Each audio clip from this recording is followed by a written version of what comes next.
livro de Gênesis, capítulo 2, versículo 18 até o 25.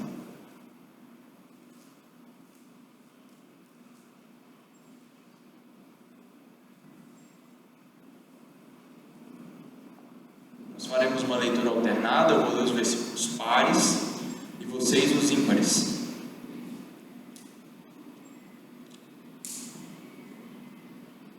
Diz assim: Disse mais o Senhor Deus: Não é bom que o homem esteja só. Far-lhe-ei uma auxiliadora que lhe seja idônea.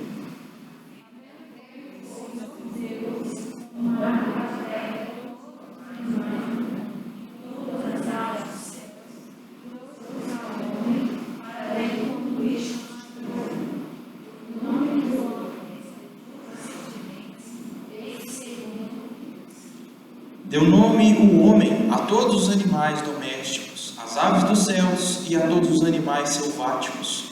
Para o homem, todavia, não se achava uma auxiliadora que lhe fosse idônea.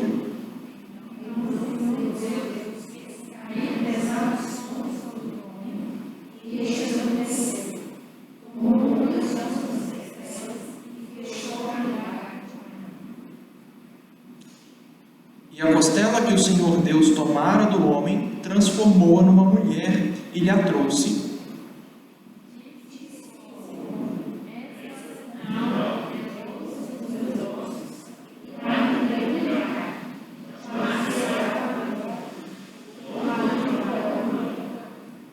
Por isso, deixa o homem pai e mãe e se une à sua mulher, tornando-se os dois uma só carne.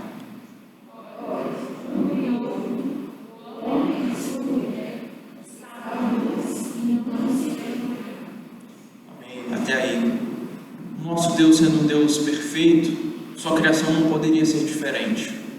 Nosso Deus tendo criado os céus e terra, todo tipo de animal, de ave e de peixes, criou o homem à sua imagem e semelhança. E fez o homem perceber que, dentre todos aqueles animais, não se achava para ele uma auxiliadora que fosse idônea. Ou seja, o homem deu nome a todos os animais, e ele viu todos os animais e nenhum era compatível com ele. Faltava-lhe uma companheira.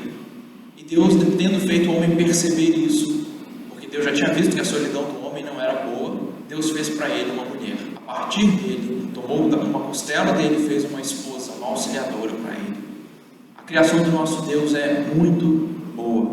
Ele não falhou em nada, não exagerou em nada, o nosso Deus foi perfeito. E Ele é digno de ser adorado por isso, porque Ele é o Deus Criador, é aquele que nos deu vida, é aquele que nos chamou à existência, é aquele que colocou fôlego de vida em nós, quando éramos apenas barro. Então vamos louvar o nosso Deus. Nós nos juntamos aqui como o povo dele para cantar, para glorificar o nome dele, para elogiá-lo, para exaltá-lo, para elevar nossas orações a ele, para ouvir a sua voz, a voz do Deus Criador, a voz do Deus que nos deu vida e que fez tudo bom, tudo muito bom. Então feche seus olhos, vamos orar adorando o Senhor e vamos cantar a ele. Senhor, nosso Deus, bendito é o teu nome. Tu és o Deus Criador, nada do que foi feito se fez, se não por meio das tuas mãos, Senhor. Tu és o nosso Deus que nos criaste, que nos deste vida, que nos deste propósito, que nos deste ordens, e Tu és o nosso Senhor, Tu és o nosso Rei. Nós nos encontramos aqui para Te adorar, para Te benzer. Então recebe o nosso louvor. Sabemos que é imperfeito, sabemos que somos falhos e pecadores, mas por meio de Cristo Jesus, nós temos livre acesso a Ti. E na Tua presença nós queremos nos dobrar, nós queremos nos render e declarar que Tu és o nosso Deus, que Tu és o nosso Senhor, que Tu és o nosso Criador, e dar-Te a glória devida ao Teu nome. Então recebe nossas orações, nossos cânticos, como um aroma suave na Tua presença, Senhor. Agrada-te de nós, fala ao nosso coração, faz esse Teu povo ser mudado, ser transformado, para sermos mais parecidos com Cristo Jesus. É por isso que nós pedimos e é por isso que nós oramos, em nome do nosso Senhor Jesus. Amém.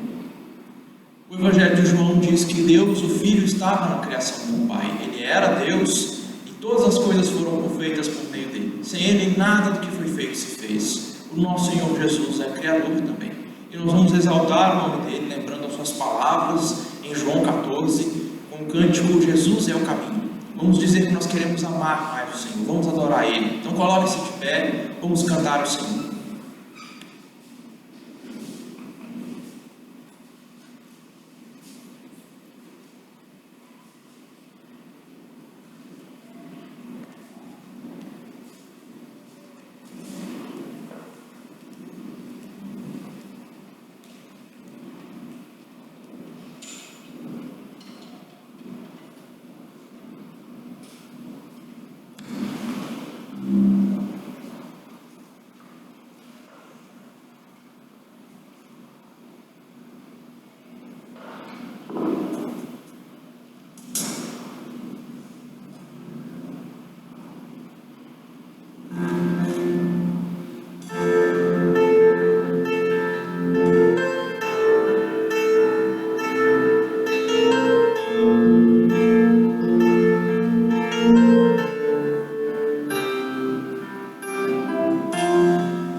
Não se turbe o vosso coração, crede em Deus e também em mim. Na casa de meu pai há muitas moradas. Se não fosse assim, eu não teria dito: vou preparar-vos um lugar. Eu virei e vos levarei para mim mesmo. Vós conheceis o caminho para onde eu vou. Eu sou o caminho, a verdade, a vida. Ninguém vem ao Pai a não ser por mim. Em verdade eu vos digo, porque eu vou para o Pai. Mas aquele que crer em mim, obras maiores fará.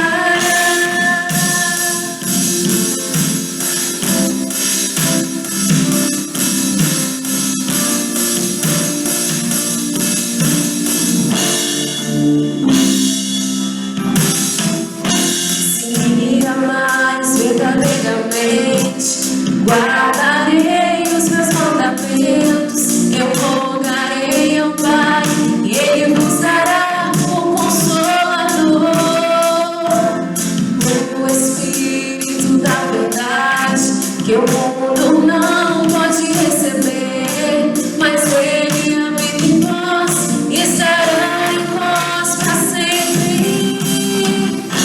Aquele que tem os meus mandamentos e os guarda, esse é o que me ama. E se alguém me amar, será amado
se assentar.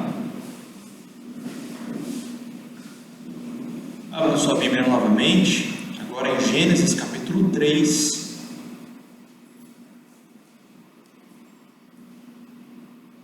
Nós leremos do verso 1 até o verso 13. Gênesis capítulo 3, versos 1 até 13.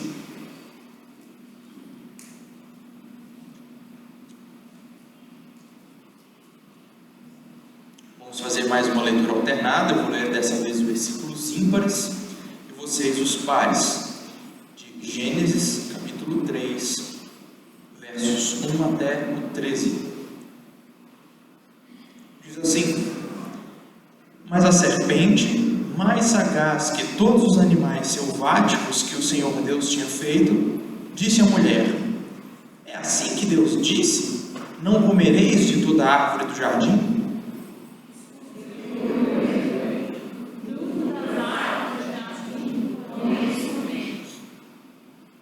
Mas do fruto da árvore que está no meio do jardim, disse Deus: Dele não comereis, nem tocareis nele, para que não morrais.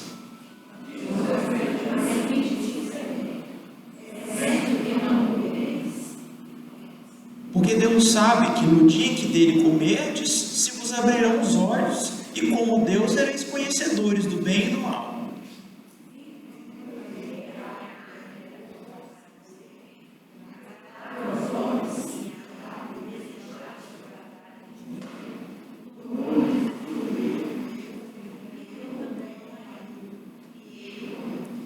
Abriram-se então os olhos de ambos, e percebendo que estavam nus, coseram folhas de figueira e fizeram cintas para si.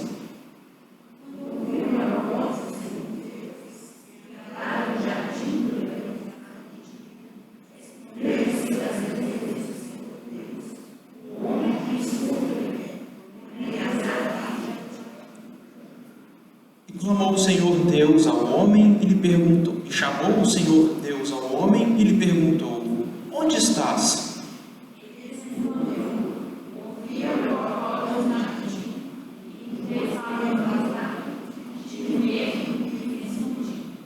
Perguntou-lhe Deus: Quem te fez saber que estavas nu? Comeste da árvore que te ordenei que não comesses?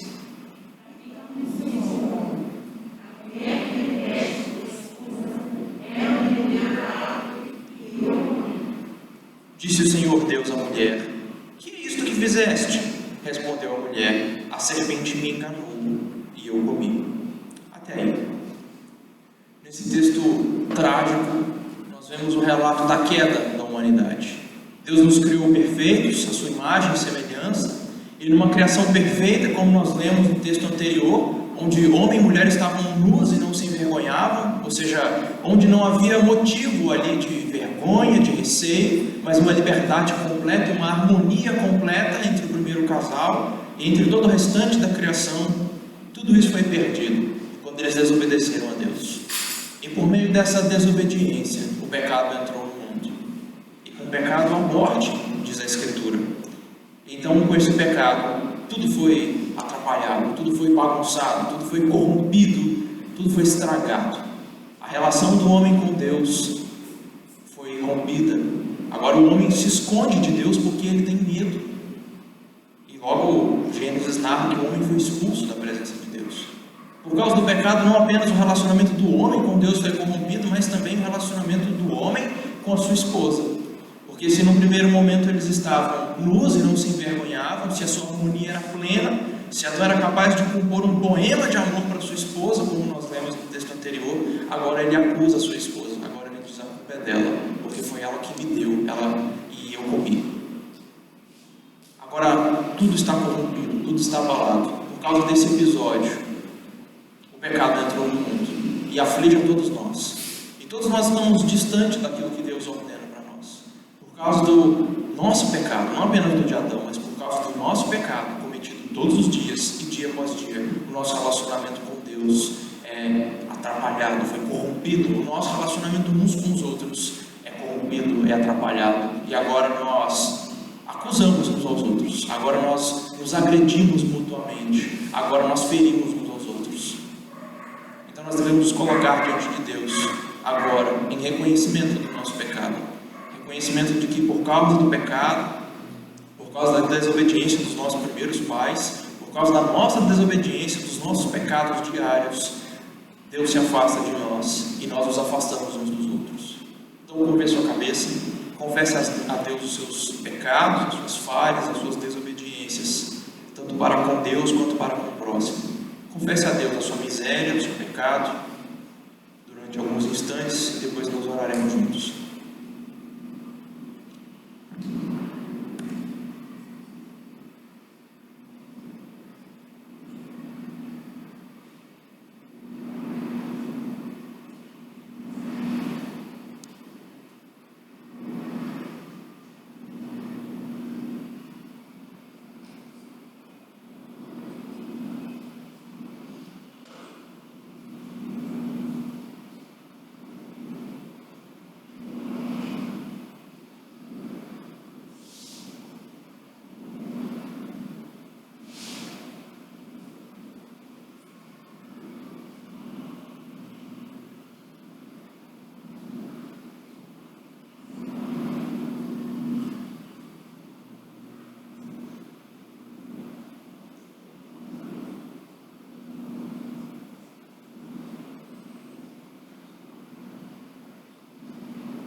Pai de amor, de graça e de misericórdia, nós nos colocamos na Tua presença, contritos, humilhados, entristecidos pelo nosso pecado, porque diariamente afrontamos a Ti, desobedecemos a Tua lei, quebramos os Teus mandamentos, e por vergonha, por medo, nos escondemos de Ti.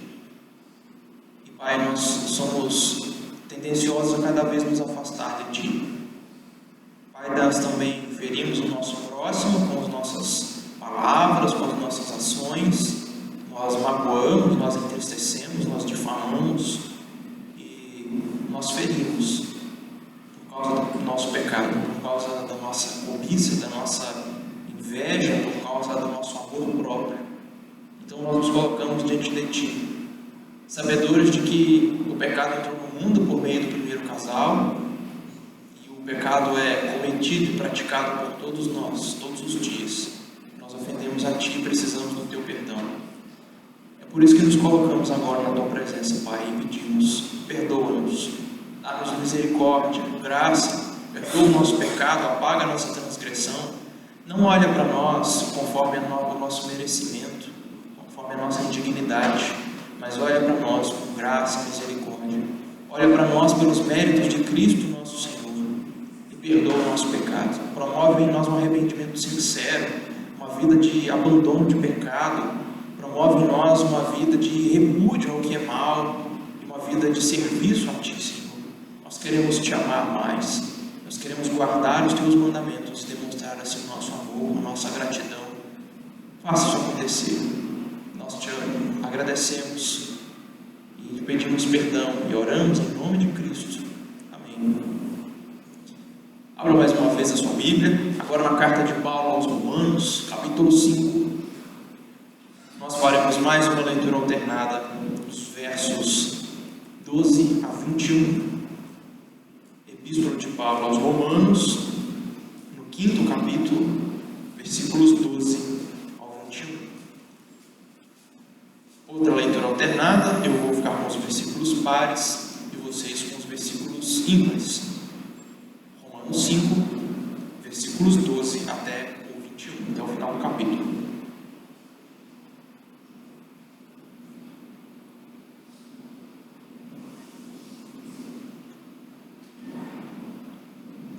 A mesma escritura que narra a nossa queda, a nossa miséria, narra também a nossa redenção, a nossa salvação. Em Romanos 5, versículo 12 a 21, que diz assim: portanto, assim como por meio de um só homem entrou o pecado no mundo, e pelo pecado a morte, assim também a morte passou a todos os homens, porque todos pecaram.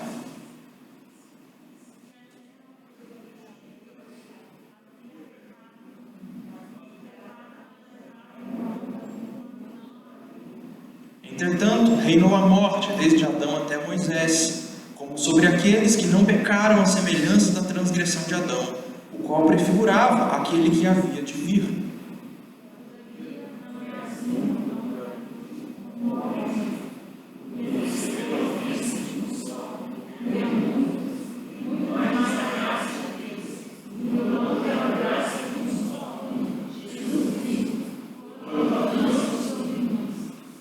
O dom, entretanto, não é como no caso em que somente um pecou, porque o julgamento derivou de uma só ofensa para a condenação.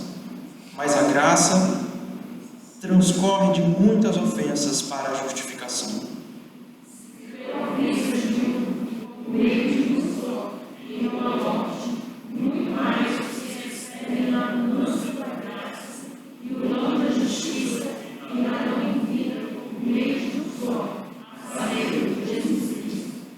Pois assim como por meio de uma só ofensa veio o juízo sobre todos os homens para a condenação, assim também por um só ato de justiça veio a graça sobre todos os homens para a justificação que dá vida.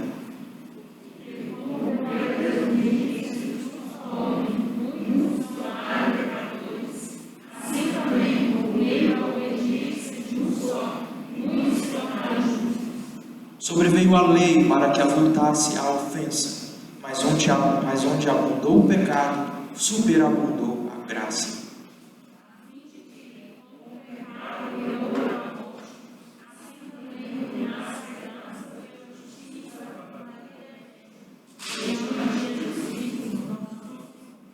Amém. Onde o pecado abundou, onde nós muito ofendemos a Deus, onde muitas ofensas nós cometemos contra Deus e pecamos contra Ele, onde o nosso pecado reinou e com Ele a morte. Agora, por meio de Jesus Cristo, reina a justiça, a vida eterna. Por meio de Jesus Cristo, há perdão para nós. Por meio de Jesus, a vida eterna. Por meio de Jesus, nós nos tornamos justos diante de Deus pela fé. Não por algo que age em nós, mas por causa de Cristo, pela obediência dele, como nós lemos, pela obediência de um só homem, Jesus Cristo, veio ao mundo a vida eterna, a justiça, a paz com Deus. Se por causa do pecado de Adão, todos nós morremos e nos tornamos condenados e pecadores, por meio da obediência de Cristo, por meio do seu sacrifício, da sua ressurreição, todos nós agora que temos fé, nos tornamos justos diante de Deus. Graças a Deus por isso. Porque embora nós sejamos pecadores, há perdão e há vida eterna por meio de Jesus. Agora nós vamos agradecer a Deus por essa grande graça de ter enviado o seu Filho. Vamos cantar que Deus enviou o seu Filho ao mundo para nos salvar e perdoar. Fiquem de pé, vamos cantar mais uma vez ao Senhor. Deus enviou. Se você trouxe dízimos ou ofertas, aproveite esse momento de gratidão para depositá-los no gasofilácio, nessa caixa aí na frente.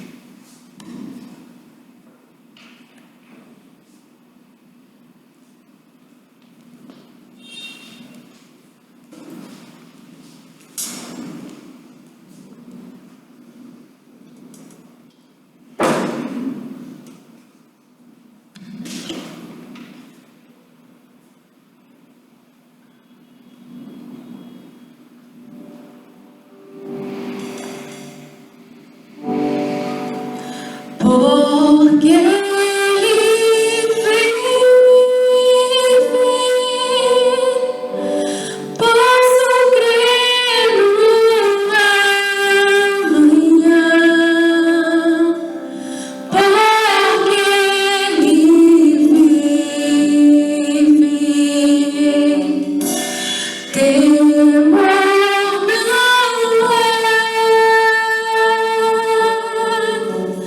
pra nos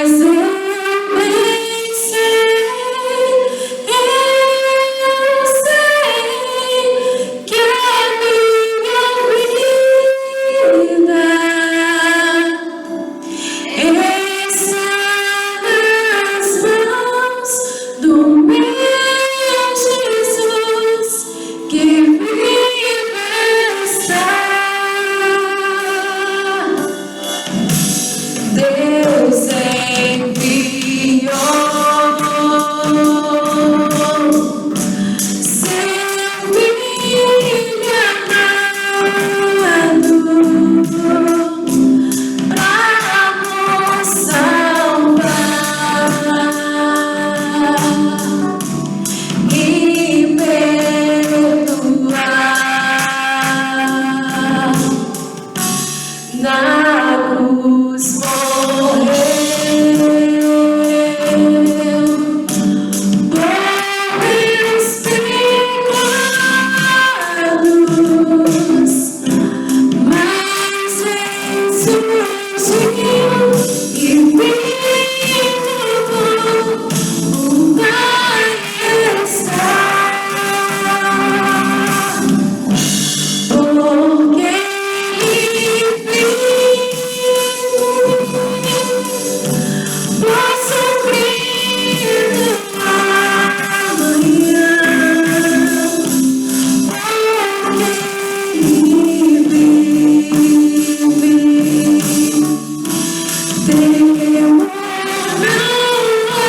Se assentar, abram suas Bíblias novamente, a carta de Paulo aos Efésios, capítulo 5. Nós vamos dar continuidade à nossa série de sermões nessa carta.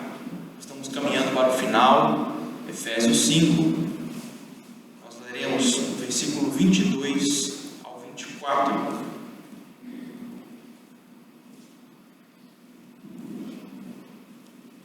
Também o versículo 33 depois, Efésios capítulo 5, versículos 22, 23, 24 e o 33.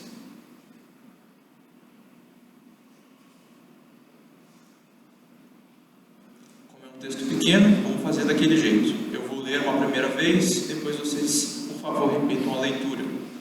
Efésios capítulo 5, versículos 22 a 24 e depois o 33.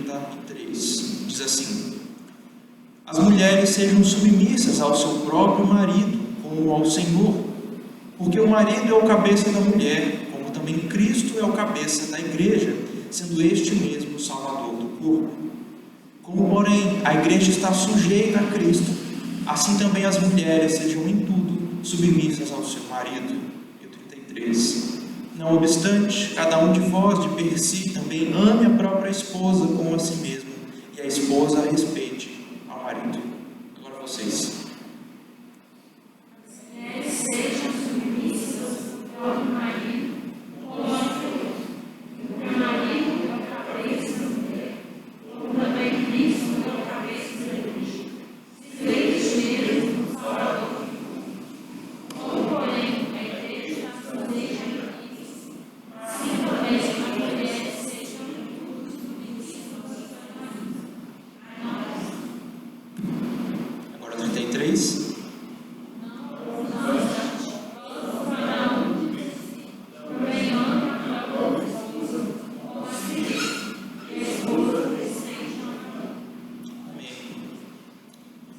Bom, dificilmente nós teríamos um texto mais polêmico e espinhoso do que esse.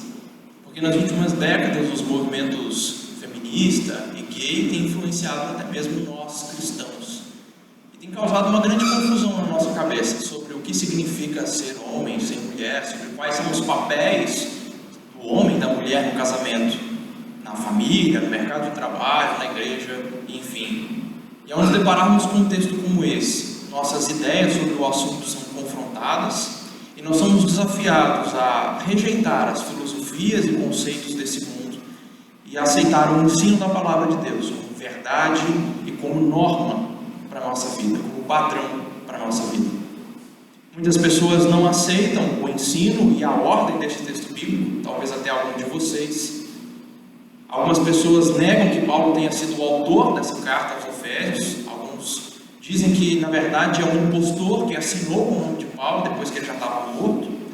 Outras pessoas que se dizem crentes até admitem que Paulo foi o autor da carta, mas dizem que ele a escreveu influenciado pelas ideias machistas da sociedade patriarcal da sua época. As pessoas dizem tudo isso para tirar a credibilidade da ordem de Paulo aqui. Mulheres sejam submissas ao seu marido. Outras pessoas até creem que Paulo escreveu Efésios, ele escreveu inspirado pelo Espírito Santo, e que esse texto é a palavra de Deus, que é inerrante, que é infalível, mas as pessoas dizem que essa coisa de submissão era para aquele tempo. Talvez só para a igreja de Éfeso e para mais nenhuma outra igreja, quem sabe. Mas isso não é verdade.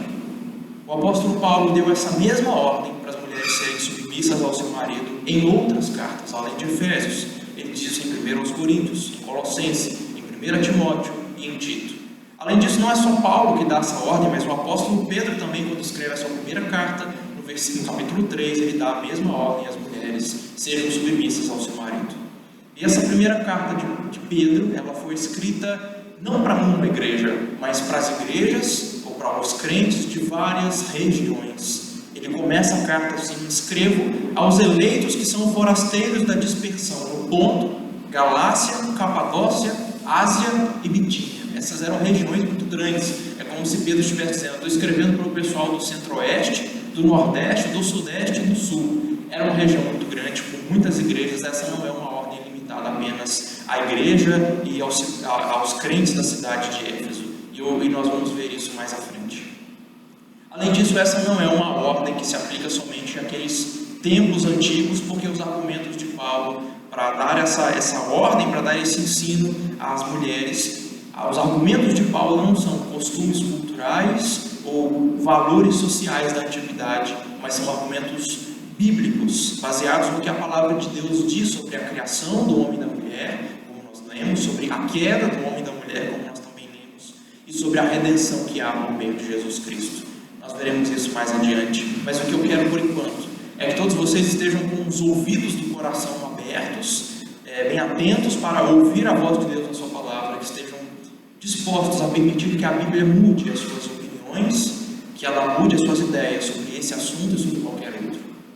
Porque o que eu vou expor agora não são conceitos meus e não são conceitos de uma época antiga. São os conceitos da palavra de Deus, inspirada pelo Espírito Santo, poderosa, e que deve ser a nossa regra de fé e prática. O que eu vou expor agora são os conceitos da própria vontade e da ordem de Deus reveladas para nós na Escritura. Então, vamos orar antes de começar. Feche seus olhos mais uma vez. Senhor nosso Deus, nós estamos diante de um texto duro, difícil para qualquer um de nós, não só para mulheres, mas também para homens. Os valores da tua palavra, as tuas ordens, nem sempre são tão aceitáveis para o nosso coração que é rebelde, para o nosso coração que é difícil de ser domado, um coração selvagem, rebelde. Então olha para nós com misericórdia agora, Senhor. Que o teu Espírito trabalhe em cada um dos teus filhos aqui, e que a tua palavra mude o nosso jeito de pensar, nossos sentimentos, nossas vontades, nossa maneira de viver, e que em tudo que fazemos sejamos agradáveis a ti, seja no casamento, na igreja, ou em qualquer outro lugar. Ensina-nos a cumprir a tua vontade, Senhor. Nós pedimos em nome de Cristo Jesus, pela iluminação do teu Espírito em nós. Fala conosco por meio da tua poderosa palavra, em nome de Jesus. Amém. Deixa eu lembrar para vocês os versículos anteriores, o texto anterior. O último sermão foi do versículo 18 até o 21, e nós vimos que Paulo diz que nós, crentes em Jesus Cristo, devemos abandonar a embriaguez, a bebedice, porque na bebida, no vinho, há dissolução, ou há inconsequência, e que nós devemos, ao contrário disso, nos encher com o Espírito Santo, ou nos encher do Espírito. Eu expliquei para vocês naquele domingo que encher-se do Espírito é ser comandado, dirigido, influenciado pelo Espírito Santo, tal como uma pessoa embriagada está sob a influência e o controle do álcool. E eu disse para vocês, mostrei para vocês que o apóstolo nos ensinou 4 maneiras de nos enchermos do Espírito. Ele diz: falando salmos uns com os outros, cantando e louvando ao Senhor com hinos e cânticos espirituais, agradecendo sempre a Deus e nos sujeitando uns aos outros. Paulo diz que por meio dessas 4 maneiras, ou fazendo isso, nós vamos nos encher do Espírito, e tudo que fazemos, falamos, vai ser comandado pelo Espírito, e o que nós fazemos e falamos vai ser um resultado da influência, da pureza e da santidade do Espírito de Deus em nós. E a última dessas coisas que Paulo disse, que são formas de nos enchermos do Espírito, no versículo 21, é sujeitando-nos ou submetendo-nos uns aos outros no temor do Senhor. Então, a partir do versículo 22, Paulo vai começar a dar exemplos de como nós nos submetemos ou nos sujeitamos uns aos outros. E Paulo dá esses exemplos em 3 relacionamentos, ou três pares de relacionamentos. O primeiro deles é no casamento. Ele fala sobre como a esposa deve se submeter ao marido e sobre como o marido deve se submeter à esposa. O segundo exemplo de Paulo é sobre a relação entre pais e filhos. Então ele diz como os filhos devem se submeter aos pais e como os pais devem se submeter aos filhos. O terceiro exemplo, que está lá no capítulo 6, versículos 5 a 9, é sobre o trabalho. E ele diz como os empregados devem se submeter aos seus patrões e como os patrões devem se submeter aos seus empregados. Então, nesses 3 relacionamentos, Paulo está nos dando exemplos de como nos encher com o Espírito Santo. Exemplos de como nós vamos nos sujeitar uns aos outros para sermos cheios do Espírito. Então, como eu disse na semana passada, eu gostaria de lembrar, percebam que a nossa espiritualidade está diretamente ligada aos nossos relacionamentos. Não existe essa coisa de estar bem com Deus, estar em comunhão com Deus, estar em briga com o seu cônjuge, estar em briga no seu trabalho, ou estar brigado com o seu pai ou com o seu filho. Não existe essa coisa de ter um bom relacionamento com Deus, mas estar brigado com alguém. As duas coisas são impossíveis. Se você está em inimizade contra o seu marido, contra a sua esposa, contra o seu pai, seu filho, com alguém do seu trabalho, você está em inimizade com Deus. E reconciliação precisa acontecer. Paulo está nos ensinando que a forma como nós nos relacionamos uns com os outros, no casamento, na família, no trabalho, reflete diretamente na nossa espiritualidade, ou no quanto nós somos cheios do Espírito Santo. Então, esse texto que nós lemos aqui, hoje nós vamos nos concentrar sobre a forma como a esposa se submete ao seu marido. Esse texto que nós lemos, versículos 22 a 24, esse texto pode ser dividido em 3 partes, como ele está dividido em 3 versículos. No versículo 22, Paulo dá a ordem: mulheres sejam submissas ao seu próprio marido como ao Senhor. No versículo 23, Paulo dá um motivo para isso, o porquê a mulher deve se submeter, porque o marido é o cabeça da mulher, como Cristo é o cabeça da igreja. E no versículo 24, Paulo faz uma comparação, ou uma analogia, para a gente entender melhor como a mulher deve se submeter ao marido. Como a igreja está sujeita a Cristo, assim também as mulheres sejam em tudo submissas ao seu marido. Então veja aí na sua Bíblia, a primeira parte do texto, versículo 22, onde Paulo nos dá a ordem que é: as mulheres sejam submissas ao seu próprio marido como ao Senhor. Então eu vou explicar o que significa ser submissa e depois fazer algumas ressalvas dizendo o que não significa ser submissa. Então, primeiro, o que significa ser submissa? A palavra grega, traduzida aqui como sujeitar ou submeter, é o verbo grego hypotasso. Ele significa literalmente se colocar debaixo da autoridade ou do comando de alguém. Então, todas essas traduções aqui estão corretas. Sujeitar-se, submeter-se, subordinar, obedecer, acatar ordens. Tudo isso transmite a ideia do que é a palavra grega hypotasso, ou se colocar debaixo da autoridade de alguém. Esse verbo grego aparece mais de 40 vezes no Novo Testamento. Eu li todos os textos em que a palavra aparece e eu vou dar alguns exemplos para vocês. Todas as vezes que essa palavra aparece, está falando sobre se colocar debaixo de alguma autoridade. Às vezes essa autoridade é o próprio Deus e a sua lei. Romanos 8,7 diz: por isso o pendor da carne é inimizade contra Deus, porque não está sujeito à lei de Deus, nem mesmo pode estar, ou seja, não obedece à lei de Deus e nem mesmo consegue. Essa autoridade às vezes é dos pais. Hebreus 12,9 diz: nós tínhamos os nossos pais segundo a carne, eles nos corrigiam e nós os respeitávamos. Nós não havemos de estar em muito maior submissão ao Pai Celestial. Em Lucas capítulo 2, quando fala daquele episódio em que Jesus tinha 12 anos, ele subiu ao templo para a festa da Páscoa, ele se perdeu dos seus pais, e o versículo 51 de Lucas 2 diz que Jesus desceu com seus pais de volta para casa, para Nazaré, e lhes era submisso. A palavra sujeitar ou submeter, às vezes é usada para falar também das autoridades governamentais.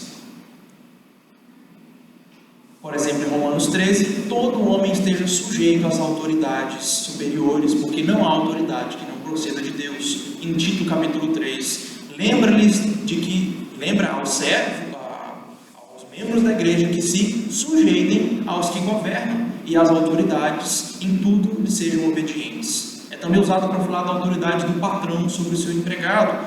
O versículo 5 do capítulo 5, Tito, capítulo 2, versículo 9, exorta os servos a que se sujeitem ao seu senhor ou ao seu empregador, e em tudo o agradem. Também é dito para falar da autoridade dos mais velhos sobre os mais jovens. 1 de Pedro 5,5, rogo igualmente aos jovens, sede submissos aos que são mais velhos.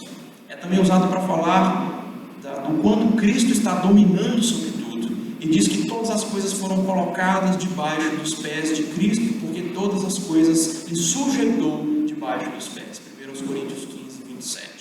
E finalmente esse verbo grego, hypotasso, aparece além daqui em Efésios, mais 5 vezes para falar que a esposa deve ser submissa ao seu marido. A primeira vez está em Colossenses 3:18 e diz: esposa, sede submissas ao seu próprio marido, como convém no Senhor. Tito 2, versículo 3-5, as mulheres idosas sejam mestras do bem, a fim de instruírem as mais jovens, recém-casadas, amarem o marido e os seus filhos, a serem sujeitas ao marido, para que a palavra de Deus não seja difamada. 1 Coríntios 14, versículo 34. Conservem-se as mulheres caladas na igreja, porque não lhes é permitido falar, mas estejam submissas, como também a lei ordena. E a primeira carta de Pedro, capítulo 3, aparece 2 vezes essa palavra. Mulheres, sede vós igualmente submissas ao seu próprio marido. Versículo 1 do capítulo 3, versículo 6. Pois assim também a si mesmo se ataviaram outrora santas mulheres que esperavam em Deus, estando submissas ao seu próprio marido, como fazia Sara, que obedeceu a Abraão, chamando-lhe Senhor. Então, todos esses exemplos para que vocês percebam que ser submissa ao marido significa estar debaixo da autoridade dele, assim como um filho se coloca debaixo da autoridade do pai, assim como um empregado se coloca debaixo da autoridade do seu empregador ou do seu patrão, assim como um cidadão se coloca debaixo da autoridade dos seus governantes, seja prefeito, governador, presidente, assim e especialmente como o cristão se coloca debaixo da autoridade de Jesus Cristo. E é assim que Paulo termina o versículo, né? Sejam submissas ao seu próprio marido, como vocês são submissas ao Senhor. O chamado é para que a esposa seja submissa ao marido, assim como ela se submete ao Senhor Jesus Cristo. Então, uma mulher cristã deve colocar a sua vida e os seus propósitos debaixo dos propósitos de Cristo. Uma cristã busca o reino de Deus e a sua justiça em primeiro lugar, como Jesus Então, da mesma forma, a esposa cristã, ela se coloca debaixo da autoridade do marido, debaixo dos seus propósitos, das suas orientações, dos seus comandos. Isso não significa que a mulher não possa expor as suas opiniões, que não possa conversar com o marido sobre as possibilidades, sobre as opções, mas elas devem entender que Deus deu ao marido o poder da decisão final. E quando a decisão é tomada, a esposa deve se submeter ao marido por temor a Cristo. Minhas irmãs, especialmente, para se submeterem ao marido, em primeiro lugar, vocês precisam compreender e reconhecer que Deus deu ao seu marido o papel de ser o líder do lar, de ser aquele que vai dirigir e ser o responsável pela sua casa. Vocês devem aceitar isso, porque a submissão deve ser algo voluntário, não deve ser algo forçado. A ordem bíblica de ser submissa é dirigida às mulheres, porque elas que devem aceitar e se submeter. Em nenhum lugar da Bíblia é ordenado ao marido que submeta a sua esposa à força, por meio de coerção, mas a mulher voluntariamente deve se submeter. Então vocês devem fazer tudo para encorajar o marido de vocês a assumir a liderança do lar, a assumir as responsabilidades de ser o líder do lar. No próximo sermão nós veremos quais são, em detalhes, essas responsabilidades do homem como marido, mas elas se tratam resumidamente de amar vocês, de se sacrificar, de sustentar, de promover a santificação de vocês. Essas são tarefas difíceis que Deus deu aos homens e vocês precisam apoiá-lo, ajudá-lo nessa tarefa, dar suporte a ele. Ser submissa então envolve deixar que o seu marido assuma a responsabilidade de governar a casa, tanto nos benefícios que isso traz, mas também nas obrigações que essa posição de autoridade traz. Agora, deixe-me dizer o que não significa ser submissa. Ser submissa não significa ser inferior ao marido. A submissão se trata de funções diferentes, de papéis diferentes, e não de valor pessoal. A esposa tem a função de ser subordinada ao marido para auxiliá-lo e ser a companheira dele, como nós lemos em Gênesis. Foi para isso que Deus criou a mulher, mas isso não quer dizer que ela é inferior ao marido. Assim como os filhos não são inferiores aos seus pais, assim como os empregados não são inferiores aos seus patrões, assim como os cidadãos não são inferiores aos seus governantes.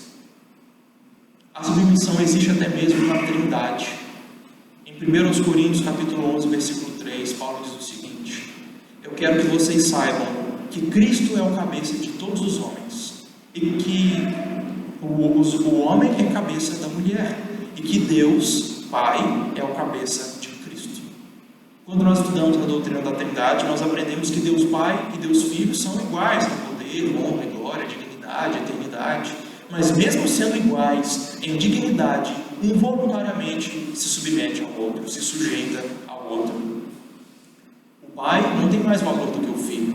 O Pai não é mais poderoso ou mais digno do que Deus Filho, mas ainda assim o Filho se submeteu ao Pai para cumprir o plano da nossa salvação. Jesus se fez homem e se submeteu ao Pai. E é por isso que ele diz em João 14, 28, o meu Pai é maior do que eu. E em João 6, 38, eu desci do céu não para fazer a minha própria vontade, mas para fazer a vontade daquele que me enviou. Pai e Filho são iguais, mas ainda assim Cristo se subordinou a Deus Pai para cumprir o plano da redenção. Da mesma forma, segundo a comparação de Paulo aqui em 1 Coríntios 11, o marido não é superior ou melhor do que a mulher, mas ele é o cabeça dela e por isso ela deve se submeter. A submissão não é de nenhuma forma algo degradante ou humilhante para a mulher. A mulher não tem menos valor para Deus do que o homem. Pelo contrário, a Bíblia nos diz que ambos, homem e mulher, foram criados iguais. Ambos foram criados à imagem e semelhança de Deus, conforme diz Gênesis 1, 27. Os dois têm o mesmo valor diante de Deus. Além disso, ambos, homem e mulher, também são iguais no fato de que caíram em pecado. Os dois comeram do fruto proibido, os dois desobedeceram a Deus, os dois receberam castigos de Deus e os dois foram expulsos do jardim. Homem e mulher são iguais na sua culpa. Além disso, ambos são salvos por meio de Cristo Jesus. E é por isso que Paulo diz em Gálatas 3, 28, que em Cristo já não há diferença entre judeu e grego, entre escravo e livre, entre homem e mulher, porque todos somos um só povo por Jesus Cristo. Por isso que Pedro diz na sua primeira carta, capítulo 3, versículo 7, maridos, tratem a esposa de vocês com dignidade, porque vocês são juntos herdeiros da mesma graça de vida. Homem e mulher foram criados à imagem de Deus, homem e mulher caíram em pecado, e homem e mulher são salvos por meio de Cristo. Eles receberam a mesma graça de vida, o mesmo dom da vida eterna por meio de Cristo. Homem e mulher são iguais. O que os diferencia no casamento são os seus papéis, são as suas funções, e não o seu valor ou a sua dignidade.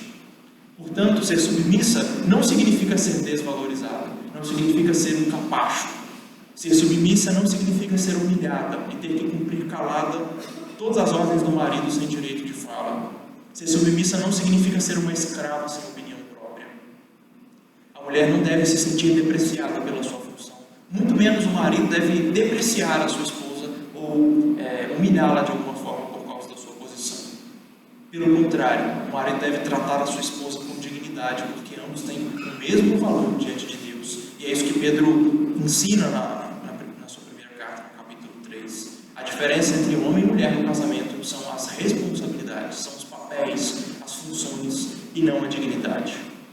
Homens, o Evangelho deve nos livrar de todo tipo de machismo, de todo tipo de autoritarismo arbitrário. Nossa esposa não deve de forma alguma ser oprimida ou humilhada pela sua posição de submissa, de subordinação. Esse tipo de coisa não deve ser aceitável para nós cristãos, porque o chamado para nós, maridos cristãos, é de sermos líderes amorosos, que governam sim a esposa, mas fazem isso com amor, se sacrificando por ela, cuidando dela como se cuida do próprio corpo. É isso que nós veremos no próximo sermão, e é assim que Paulo conclui o versículo 33, como nós lemos: cada um de vocês, os maridos, amem a própria esposa como a si mesmo. Cuidem delas como vocês cuidam de si mesmos, do seu próprio corpo. Então Paulo já nos diz o que é, deu a ordem para nós. Mulheres, sejam submissas. Eu disse a vocês que submissão significa se colocar debaixo da autoridade do marido. Tratar o marido como um governante, como uma autoridade acima de você. E respeitá-lo, acatar as suas ordens, assim como você respeita o seu chefe, assim como você respeita o seu pai, assim como você respeita as autoridades governamentais, assim como você serve e respeita o Senhor Jesus Cristo. E ser submissa não significa ter menos valor do que o homem, porque homem e mulher, eles foram ambos criados à imagem de Deus, ambos caíram e ambos são salvos por meio de Cristo Jesus. Ambos são iguais em valor e dignidade, mas têm papéis e funções diferentes dentro do casamento. Agora, na segunda parte do texto, Paulo vai nos dizer o motivo pelo qual a mulher deve ser submissa ao seu marido. Versículo 23. Porque o marido é o cabeça da mulher, como também Cristo é o cabeça da igreja, sendo este mesmo o Salvador do corpo. Então, o motivo pelo qual a esposa deve ser submissa ao seu marido, ao seu esposo, é que o marido é o cabeça da mulher, o homem é o cabeça. Essa figura de cabeça é uma expressão, uma figura de comando, de governo. Pensa na relação entre a sua cabeça e o seu corpo. O seu corpo só se movimenta e age porque a sua cabeça está comandando. Antes de você mexer a mão, é porque o seu cérebro já mandou o comando para o seu braço, para a sua mão, mexe a mão. Então, o cérebro, a cabeça, ele governa e comanda o restante do corpo. E a ideia é que o marido comanda a esposa, e a esposa está sob o comando do marido, assim como o corpo está sob o comando da cabeça. Mas, como Paulo tinha explicado anteriormente aqui em Efésios, capítulo 1, versículo 23, Cristo foi dado à igreja como cabeça, e a igreja é o corpo de Cristo. E Paulo vai usar essa comparação, essa analogia mais adiante. Então ele diz que o marido é o cabeça da mulher. Mas por quê? Por que a mulher não poderia ser o cabeça? Por que não poderia inverter? Em outras cartas, Paulo explica melhor por que o homem é que deve ser a autoridade na casa e não a mulher. E a primeira razão de duas é a criação. A forma como Deus nos criou, a forma como Deus criou homem e mulher, nos diz que Deus criou o homem para governar a sua esposa e a esposa para ser submissa. Em 1 Timóteo, capítulo 2, Paulo estava falando sobre a função, a responsabilidade de ensinar na igreja. Ele estava falando sobre os pastores, sobre os mestres, aqueles que pregam e aqueles que ensinam. Eles têm a autoridade, a pregação, o ensino na igreja é uma função de autoridade.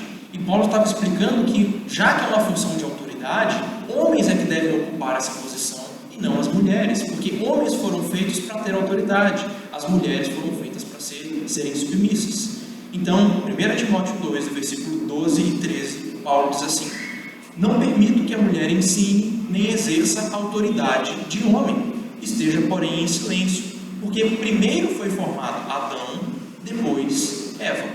Então, Paulo está falando sobre a sequência ou a ordem da criação. Primeiro foi criado Adão, depois Eva. Já que Deus criou primeiro Adão, o homem deve ser o cabeça e a mulher o seu corpo. Em 1 Coríntios 11, também falando da submissão da esposa, Paulo diz no versículos 9 e 10: o homem não foi criado por causa da mulher, e sim a mulher por causa do homem. Então o apóstolo está dizendo que a ordem da criação, o fato do homem ter sido criado primeiro, e o fato da mulher ter sido criada por causa do homem e para ele. Lembre-se, a solidão, como nós lemos em Gênesis 2, a solidão do homem não era boa, por isso Deus resolveu fazer para ele uma auxiliadora. Então a mulher foi criada para completar o homem, por causa dele e para ele. Então Paulo está pegando o relato da criação e está dizendo: porque Deus criou o homem primeiro, e porque Deus criou a mulher depois, para ele e a partir do homem, por causa dele, o homem deve ser o cabeça e a mulher o seu corpo. A segunda razão pela qual o homem deve ser o cabeça e não a mulher é a razão da queda, como nós lemos em Gênesis 3. Lá naquele texto de 1 Timóteo 2, em que Paulo estava falando sobre o ensino e sobre a pregação na igreja, ele estava dizendo que o primeiro motivo para a mulher não poder ser pastora e mestra na igreja é que primeiro foi criado Adão e depois Eva. E o segundo motivo que ele dá é no versículo 14 de 1 Timóteo 2: e Adão não foi iludido, mas a mulher, sendo enganada, caiu em transgressão. Então, de acordo com Gênesis 3, como nós lemos, a mulher foi a primeira que caiu em pecado. Ela foi enganada pelo diabo, ela comeu do fruto, primeiro pecou, caiu, então ela levou o fruto até o seu marido e ele comeu e caiu também. Depois da queda, Deus repartiu um justo castigo para todos os envolvidos no acontecimento, para o homem, a mulher e a serpente. E ele deu castigos para cada um deles. E para a mulher, Deus deu a seguinte sentença, Gênesis 3, 16: multiplicarei sobremodo os sofrimentos da tua gravidez, em meio de dores darás à luz filhos, o teu desejo será para o teu marido e ele te governará. Então, com base nisso, Paulo diz que o homem deve governar a mulher, ele deve ser autoridade e a mulher deve ser submissa. Em primeiro lugar, porque Deus criou o homem primeiro, criou a mulher em segundo e para ele por causa do homem. E a segunda razão, o segundo motivo é que a mulher caiu primeiro em pecado, ela foi enganada, então ela deve ser submissa ao homem. Então esse é o motivo que Paulo nos dá pelo qual a mulher deve ser submissa ao seu esposo. Na última parte do texto, versículo 24, Paulo faz uma comparação, ou uma analogia, verso 24. Como, porém, a igreja está sujeita a Cristo, assim também as mulheres sejam em tudo submissas ao seu marido. Então, nessa comparação, Paulo está dizendo que a esposa deve se sujeitar ao marido, da mesma forma que a igreja, o povo de Deus, se sujeita a Cristo. E como é que a igreja se sujeita a Cristo? Ela busca a glória do nome do seu Senhor. Ela busca a vinda do seu reino. E é por isso, então, que as mulheres devem zelar pelo bom nome do seu marido, em vez de falar mal dele. É por isso que as esposas devem procurar servir ao marido, ajudá-lo para que ele cumpra seus planos, seus propósitos, para que ele cumpra as ordens que Deus deu a ele, para que nas suas prioridades, nas suas decisões, ele seja auxiliado e que ele cumpra as suas responsabilidades, os seus deveres, assim como a igreja anseia e trabalha pela vinda do reino de Cristo. E algo muito interessante que eu aprendi essa semana enquanto estudava, ou melhor, na semana passada, enquanto estudava esse texto: a igreja se sujeita a Cristo usando os seus dons para a glória de Cristo, para o avanço da igreja do reino de Cristo. A igreja usa os seus dons e talentos. Por isso, a esposa se submete ao seu marido, usando os seus dons e habilidades para o bem dele, para o progresso dele. Isso significa que submissão não se trata da mulher reprimir os seus dons ou escondê-los para deixar o marido em maior evidência. Em autoridade. Submissão não significa se fazer menos inteligente, menos capaz ou menos habilidosa do que o marido. Pelo contrário, submissão se trata de usar os dons que Deus deu à mulher para o bem do seu marido, para promover as prioridades do marido e para que ele possa cumprir as suas ordens e os mandamentos que ele recebeu. Por exemplo, se a esposa tem mais habilidade ou maior habilidade em administrar as finanças da casa, se ela tem mais essa habilidade do que o marido, ela não deixa de ser submissa ao receber a delegação do marido para administrar os bens da casa.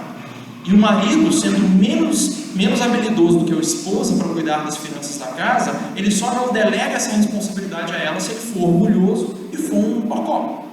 Porque a esposa foi criada exatamente para completá-lo nas suas dificuldades, nas suas debilidades. E ser submissa ao seu marido trata-se de usar os dons que Deus te deu para o bem do esposo e para que ele consiga progredir e cumprir as suas responsabilidades. Quando a esposa deixa de colocar os seus dons em prática, na verdade ela está entregando o marido dela as imperfeições que ele tem. Está deixando ele se virar com as dificuldades que ele tem, em vez de auxiliá-lo e ajudá-lo.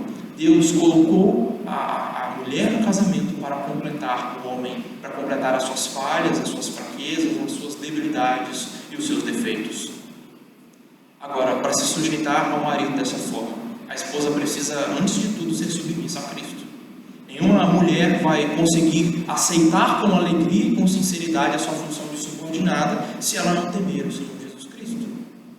Nenhuma mulher vai conseguir servir ao marido dessa forma se ela não for fiel a Jesus Cristo. E para que a gente não pense que essa submissão é apenas em uma ou outra área da vida, Paulo completa: e elas sejam em tudo submissas ao seu marido. Mas quando Paulo diz em tudo, ele está pressupondo um casamento cristão, um casamento entre crentes, onde o marido ele é crente e ele é fiel ao Senhor. Paulo não está pressupondo um marido que é imoral, que é impuro, que impõe caprichos obscenos à sua esposa, um marido infiel, bêbado, violento, enfim, um ímpio. Paulo está pressupondo um marido crente que não vai impor à sua esposa algo pecaminoso. Esse em tudo não quer dizer que não exista limite para a submissão. A Bíblia nos dá diversos exemplos de vezes que foi necessário desobedecer a autoridades humanas para obedecer a Deus.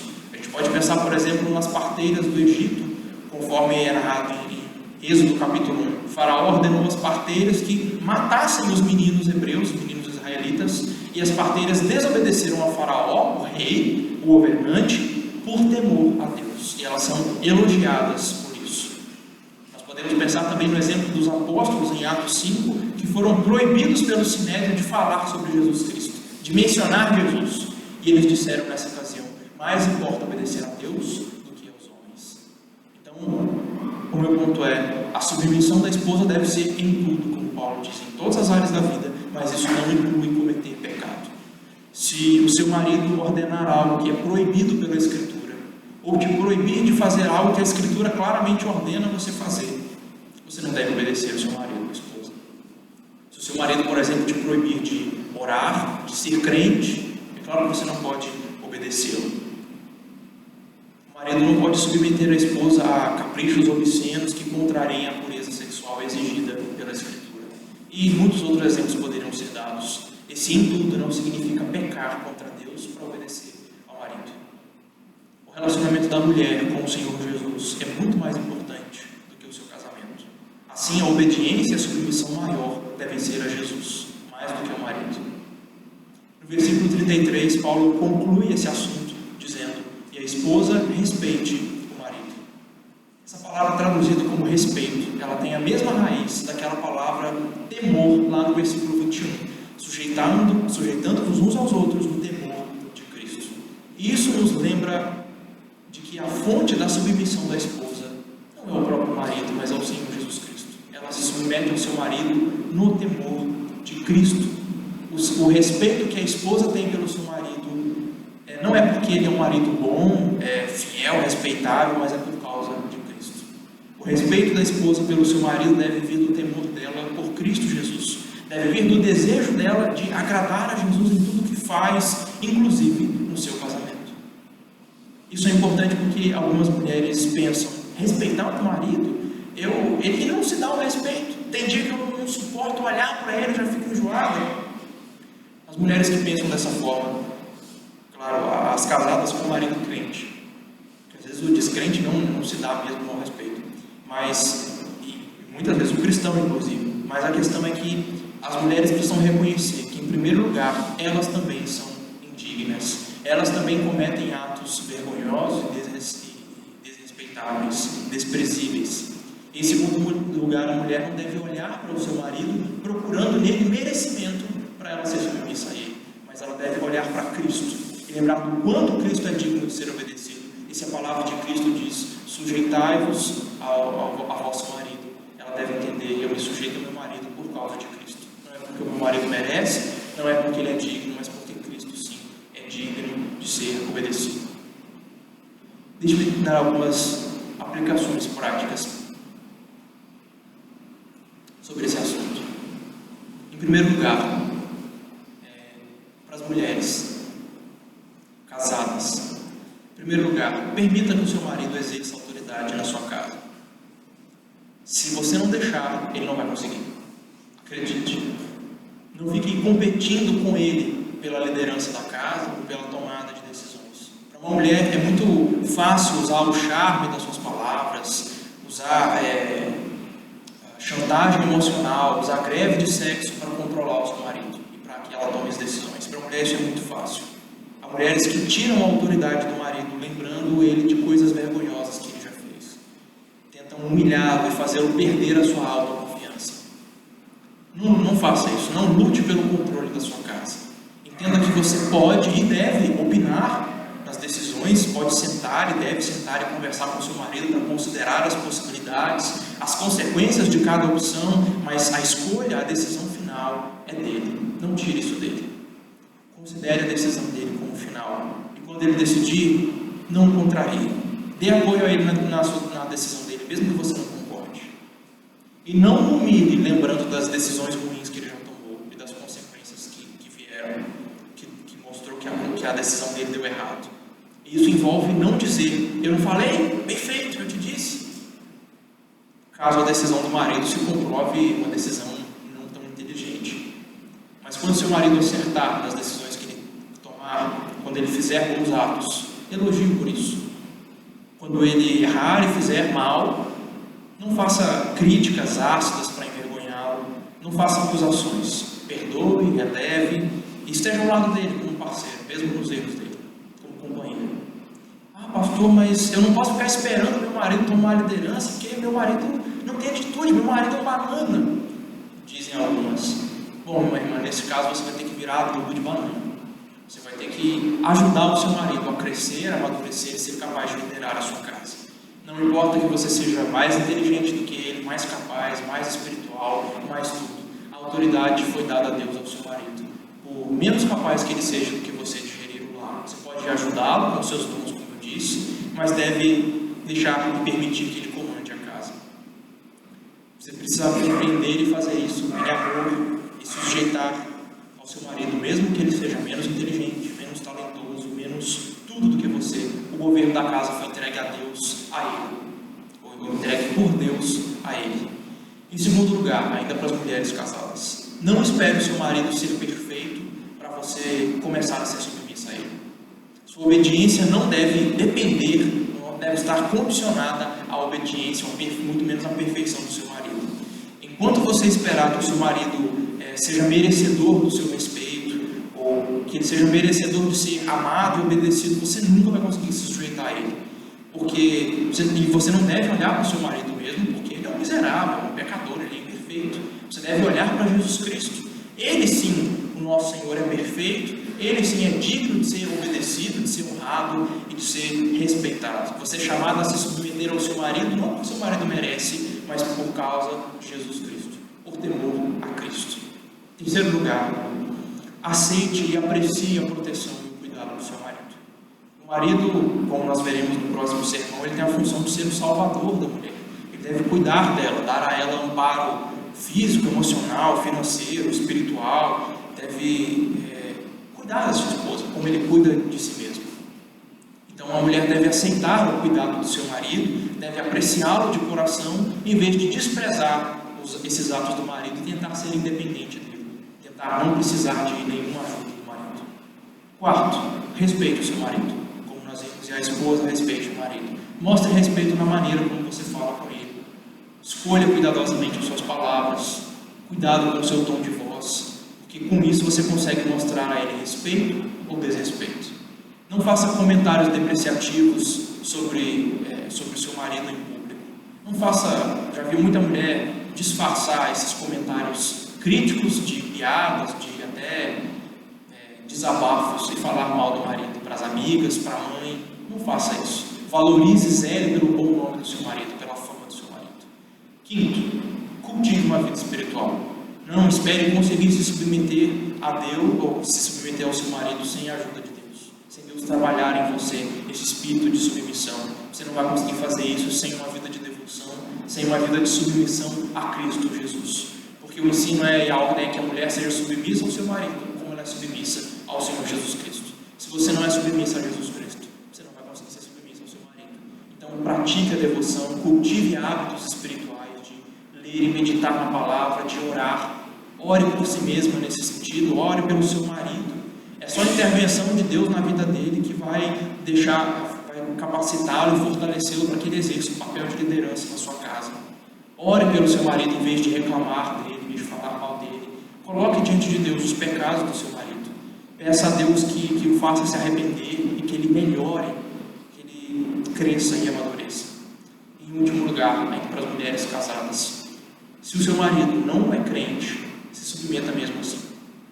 O apóstolo Pedro dá para as mulheres casadas com maridos não crentes a mesma ordem que Paulo deu em Efésios aqui para mulheres casadas com maridos crentes. Ele diz em 1 de Pedro, capítulo 3, versículo 1: Mulheres, sede vós igualmente submissas ao vosso próprio marido, para que, se ele ainda não obedece a palavra, se ele não é crente ainda, ele seja ganho sem palavra alguma por meio do bom procedimento da sua esposa.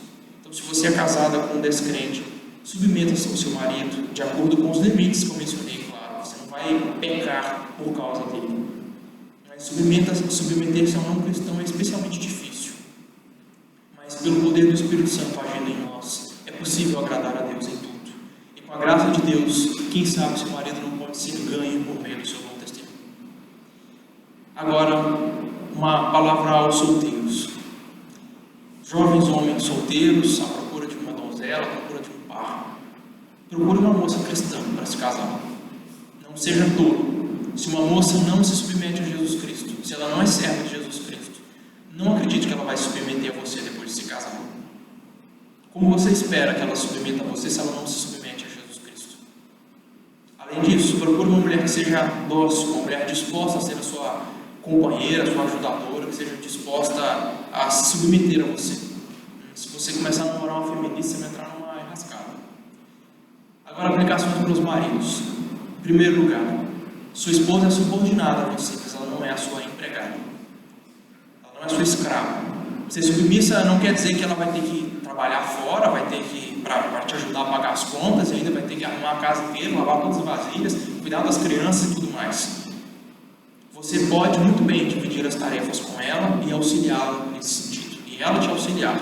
Você é o comandante da casa, não ela. A responsabilidade de cuidar da casa é sua e não dela. Ela te ajuda, mas se a casa estiver suja, desorganizada, a culpa é sua. Você é o líder do lar. Quanto a essa divisão de tarefas, não é possível estabelecer uma regra universal. Tem como a gente criar um mandamento válido para todos os casais sobre quem é que faz cada tarefa, quem é que leva o lixo para fora, quem é que lava a vasilha, quem é que faz qualquer coisa que seja, quem dirige o carro, quem assina o cheque. Não há como fazer isso. Cada casal tem uma combinação própria, peculiar e singular de personalidades, de dons, uma dinâmica de trabalho, de calendário, de horários. Não há como seguir um conjunto simplista de regras para definir quem é que faz o que na casa. Isso precisa ser conversado, dialogado, bastante conversado e, acima de tudo, com uma disposição de servir, em vez de apenas querer ser servido. Segundo lugar, ainda para os maridos, aceitem com alegria e com humildade os dons da sua esposa. Tem homem que se sente intimidado com orgulho ferido quando a mulher é mais inteligente do que ele, mais capaz de fazer uma ou outra tarefa. Não sinta isso. Engole o orgulho, meu irmão. Se Deus te deu uma esposa talentosa, com dons, é uma bênção isso. Isso é para você receber com alegria. Pulando de alegria, agradecendo a Deus. Porque a sua esposa foi dada para ajudar você nas suas dificuldades, nos seus defeitos, nas suas debilidades. Não se sinta humilhado, mas se sinta agradecido a Deus pelos dons da sua esposa. Permita que a sua mulher faça tudo que ela é boa em fazer em casa, tudo que ela é melhor que você. Delegue a ela um pouco da sua responsabilidade. Isso não te faz menos homem, isso não te faz menos líder. Você delegou a responsabilidade para que ela faça tarefas que ela tem mais capacidade de fazer do que você. Em terceiro lugar, valorize a submissão da sua esposa. Nós não podemos esperar que as nossas esposas aceitem com alegria e com sinceridade o seu papel de submissa se você não valoriza isso. Se nós desvalorizamos e diminuímos o papel e a responsabilidade da esposa. Quando a sua esposa se sentir valorizada, respeitada, honrada, ela vai ter muito mais facilidade de se submeter a você e vai fazer isso com amor, vai fazer isso com alegria, vai fazer isso espontaneamente. Por isso, não torne o dever dela algo difícil, mas torne algo fácil, sendo amoroso, valorizando ela, respeitando ela. Em quarto e último lugar, para os homens casados, valorizem o respeito da esposa de vocês. Porque pode ser que um dia isso seja tudo que você tem. Pode ser que um dia você perca o seu emprego, a sua carreira dê errado. Pode ser que um dia você seja criticado, difamado pelas pessoas. Pode ser que um dia você perca até o seu respeito próprio e se sinta um fracasso, se sinta um fracassado. Provavelmente nesses dias, se a sua esposa for crente no Senhor Jesus, você vai ter o respeito dela, talvez só o dela. Então valorize o respeito da sua esposa mais do que tudo. Acredite, ele é o que mais importa. Você pode ser admirado no seu trabalho, elogiado pelos seus amigos e pela sua família. Você pode ser um profissional de sucesso, mas nada disso vale tanto quanto o respeito da sua esposa. Então valorize isso. Então o que Paulo está nos ensinando nesse texto? Está nos ensinando como nós podemos nos encher do Espírito Santo.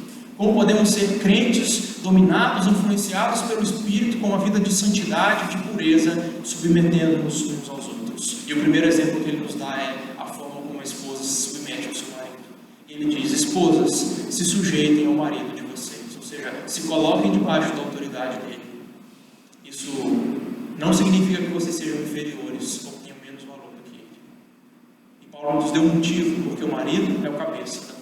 Por que o marido é o cabeça e a autoridade sobre a mulher? Porque o homem foi criado primeiro e a esposa foi criada depois, e para ele, por causa dele, e porque a mulher caiu primeiro, foi enganada. Por isso o homem é o cabeça.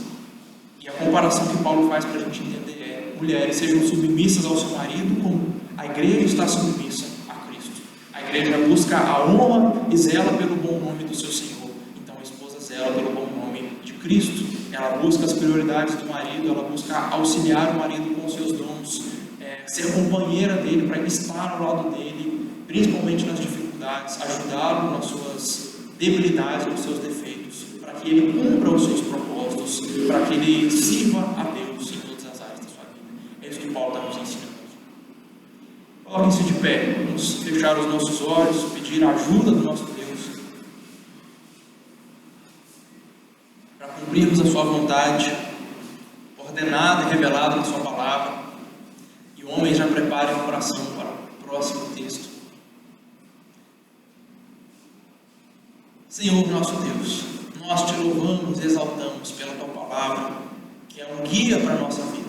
Tua palavra nos ensina a viver os nossos dias agradando a ti, em tudo o que fazemos, em todos os nossos relacionamentos. E Pai, nós queremos te agradar em tudo, também no nosso casamento. Então olha para esses teus servos que aqui estão, para os que são casados, para os que são solteiros, para todos nós, e ajuda-nos a ter uma vida que te agrade. Ensina as mulheres a se submeterem aos seus maridos. Ensina também os maridos a amarem sua mulher como Cristo amou a igreja. São grandes os desafios para ambos. Nosso coração é duro e relutante em aceitar as ordens da tua palavra para ambos, e nós precisamos de ti. Nos ajuda a a deixar que a Tua Palavra mude a nossa maneira de pensar, de sentir, de desejar e de viver. Nós precisamos da Tua ajuda, porque não há força em nós para Te obedecer. Em nós apenas opiniões e vontades tortas, a falta de força para servir ao Senhor e para Te obedecer. Então ajuda-nos, Senhor. Nos ajuda a viver, a sermos cheios do Espírito Santo e a nos encher na forma como nós nos sujeitamos uns aos outros. Nós oramos em nome do nosso Senhor Jesus Cristo e clamamos que nós queremos ser cheios do Espírito. E nós oramos como o nosso Senhor Jesus Cristo nos ensinou a orar, dizendo: Pai nosso que estás nos céus, santificado seja o Teu nome. Venha o Teu reino, seja feita a Tua vontade, assim na terra como nos céus. O pão nosso de cada dia nos dá hoje. Perdoa-nos as nossas dívidas, assim como nós perdoamos aos nossos devedores. E não nos deixes cair em tentação, mas livra-nos do mal, pois Teu é o reino, o poder e a glória para sempre. Amém. Amém.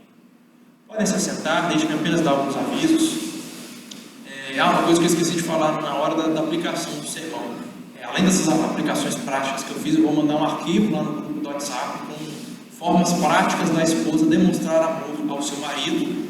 Depois, na outra semana, eu vou mandar a mesma coisa para o marido, formas práticas dos maridos amarem a sua esposa. Vou postar lá junto com o vídeo do sermão e tudo mais. Em segundo lugar, no próximo domingo, o reverendo Carlos vai estar conosco. Ele vai trazer a mensagem da Palavra de Deus, vai pregar, vai ministrar a Santa Ceia. Então, prepare-se durante a semana, examine seu coração, se coloque diante de Deus, vai se preparando para participar da ceia do Senhor. Domingo que vem às 7h30 da noite.